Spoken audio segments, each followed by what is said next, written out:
Esi n'ụlọ akwụkwọ John Bessie International College. Ihe anyị ga na-eme ka anyị ike na-akwalite omenala anyị bụ Igbo bụ anyị ga-ewepụta ụbọchị n'ụkpụrụ ụbọchị onye anyị wee n'izu ụka. Ọ ga-abụ sọsọ Igbo ka a ga na-asụ. Ya nakwazi anyị ga na-akwalite ya n'ụdị asọmpi. Ndị ụlọ akwụkwọ a na-aga asọmpi dịka ejije dịka a na-agba egwu, a na-eti mmọnwụ. Ndewo nọ, aha m bụ Lọlọ Ọlamma.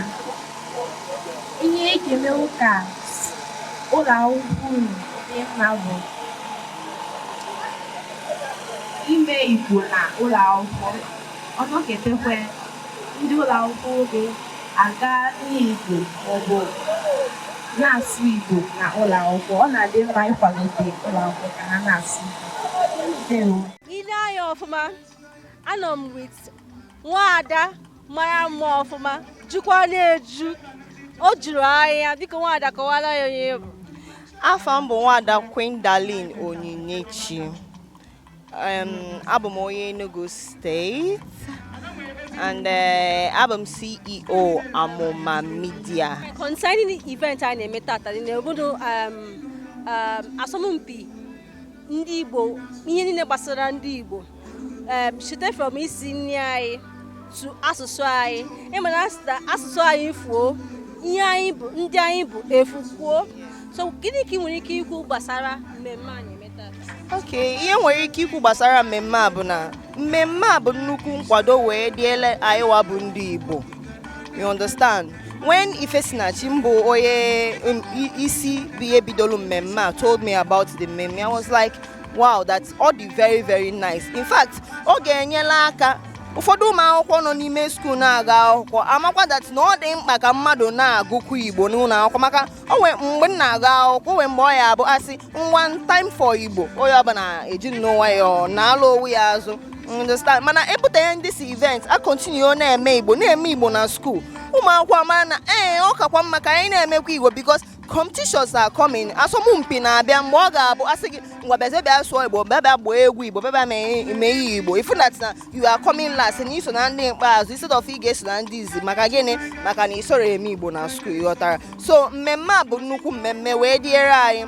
Ndụmọdụ nna ya onye ọbụla bịara mmemme ma nne na nna, ikwu na ibe, ụmụ akwụkwọ, onye ọbụla, biko nne na nna kụziere ụmụaka gị Igbo.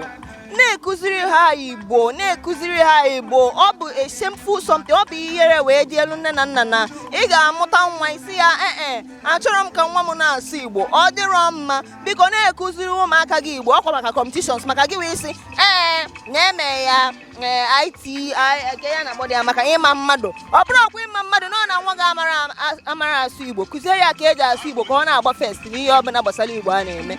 Thank you. Ndewo, ikwugo ọfụma.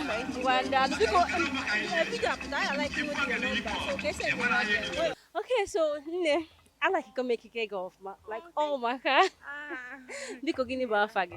Aha m bụ Nwaada Okwuchukwu Precious Mmesoma. Abụ m onye Ebonyi State n'Ishie Local Government Area Nkalagu. And afa ụlọ akwụkwọ anyị bụ Raymond College Enugu nke dị n'Enugu anụ a na Abakpa na Abakpa Nike na ebe Nike Road. fine. Okay, so based on ihe unu juru ebe a tata, nwere ịkọwara anyị maka ndị na-ekiri anyị. Um, isi nkwụ ebe a amaka, ebe a dị mma, at least ebe a dị ka ebe a na-afụcha ihe mgbe gboo, ebe ihe mgbe gboo dị. Abara m ime ebe a mfụ ka ebe niile dị, ọ masịrị m ọfụma ọfụma. So m ga-like isi ndị niile kwadoro ihe anụ anyị na-eme. Ana m asị ha ndewo daalụ na family ọfụma. All right. So according to school this in represent kedu kunu suwe banye na this competition na-eme? Okay, onye isi ụlọ akwụkwọ anyị kpọrọ m otu ụbọchị wee sị m because abụ m ya na-akpọ ihe ndị oyibo kpọ social prefect na ụlọ akwụkwọ m. So ndị onye ụlọ akwụkwọ anyị sị m na o nwere competition anyị ga-abanye n'ime ya. No so many schools na Enugu State bịa ga-eme onwe ha engage na the competition. So I will see no problem. Ebe ọ bụ na nwere ihe na-eme at hand ka m join ha na the competition, ka m kpọrọ ndị egwu m join ha the competition. Otu ka anyị si weta ụwa ya ebe anọ. Egwu unu gbara erika like o nyere anyị obi aṅụrị ọfụma. Gịnị bụ afọ egwu unu? Afọ egwu anyị bụ egwu Atilọgwụ. Egwu Atilọgwụ. All right, so kedu kunu suwe form ọ dị egwu? Anyị fọmụrụ ya egwu a bụ egwu anyị gbara na 2018 about 5 years ago, 5 to 6 years ago. Anyị gbara ya, so anyị wee sị ka anyị gbakwuo ya ọzọ. Anyị fere ya na ihe ndị oyibo na-akpọ YouTube ebe a nke anyị sikwa ya. Okay, so how long has the group been existing? So many years. Raymond College Enugu started n'afọ 2010. So since then Kobido. Amazing. So I would have loved to ask you to describe your attire. Okay, I mean, this actually represents the Igbo Atilogo attire, and would like to know if you can't say much about it, just tell us a bit of what you know about the attire. I don't really know much about attires, Igbo attires, because I didn't grow up here. So I'll tell you that this one is bead. Yes. Nke a bụ akwa Igbo. Nke anọ a bụ nza. Nza bụ ihe anụ anji. Then nke anọ a bụ bead aka. Ihe aka bụ ihe anụ a na-akpọ. Ndị Igbo na-akpọ ihe aka. Ndị Igbo na-akpọkwa nke a ihe onu. Mana due to na ụwa niile change-chego, a na-akpọzi ya bead. Mana ihe onu ka anyị na-akpọ eweta nke a ihe aka. Nke a bụ nza. Nke anọ a bụ rapa. Ya anyị na-akpọ ya. Nke anyị na-akpọ o sokwa na ihe ukwu ka anyị na-akpọ ya. Alright, so representing Atilogo dance. Anyị na-afụkwa Atilogo na YouTube na ndị na-agba ya ọfụma. Anyị gbatakwa unu awago ike unu. So what do you have to say to represent your school entirely? Come again. What would you have to say to represent your school entirely? Let's say you're speaking on behalf of your school and the dance group. Okay, can I say that we are trying? I'm trying to say that all those dancing outside, both inside and outside our country, should be able to do more. That reminds me, as a student, do you have an Igbo curriculum? My school have an Igbo curriculum, but I myself doesn't have. You don't take the Igbo curriculum? Okay, from what class to what class takes the Igbo studies? In JS1, everybody takes part. But once you enter SS2, SS3, you can now. Yeah. Then is that a nice idea to cut the Igbo studies from SS class? No, it's not. What would you have to say on behalf of that? Let it continue. Sorry? Let it continue. Let everybody partake in Igbo curriculum. Nice one. So you're telling your school, continue the Igbo curriculum, do not cut it off as from JS3. Yes. Teach us how to speak Igbo and teach us how to cook Igbo. Do you even know how to cook Igbo? I know how to cook. Mention 5 things. Ofe egusi, ofe ogbono, ofe utazi, ofe ora, ofe ede, ofe onugbo, ofe nsala, and many more. And many more. All right. Thank you very much, Precious. Nice having you. You're welcome. I love Igbo so much. I really love Igbo. Yeah. You can make a shout out to Adamazi TV actually because we represent Adamazi TV. Yes. Okay. Hello, Adamazi TV. Nice having me here. Thank you. DJ.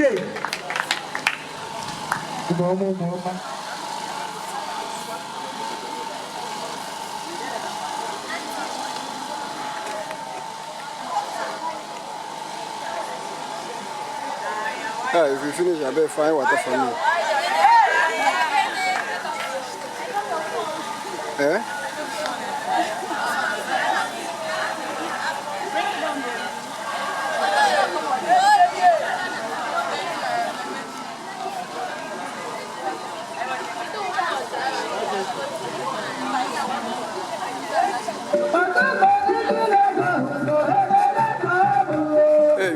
me.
Ayabu, ihe kwuru ka a na-eme. Beto!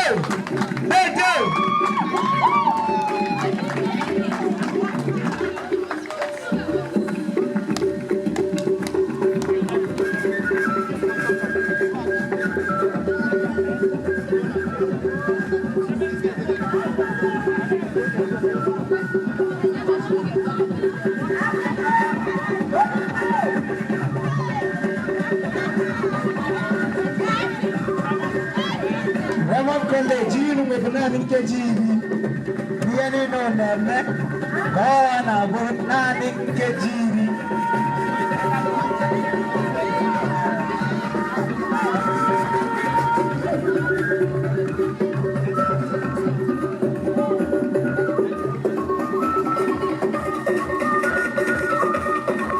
Ike duma Ime na Roma kapo Kokwano haka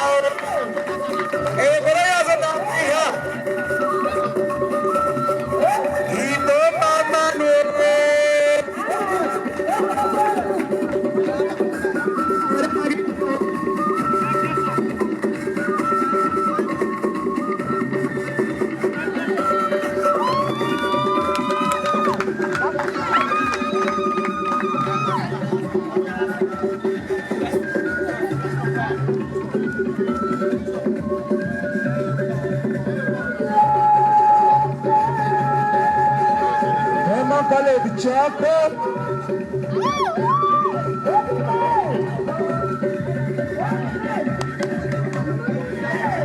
Ana mata pakitu. Ana bombo. Na bate. Uno dia.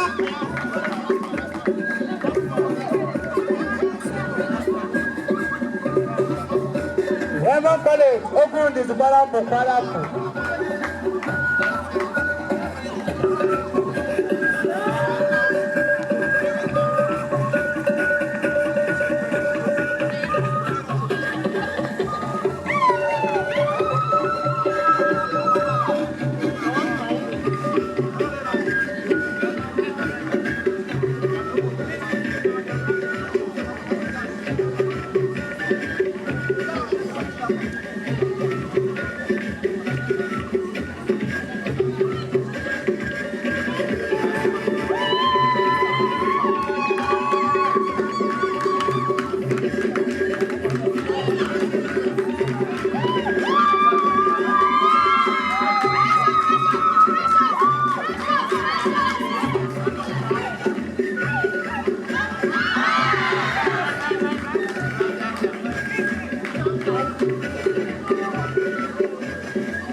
Kaina ko dire mon college haka abun ya ta ha mai digimma na ko na haka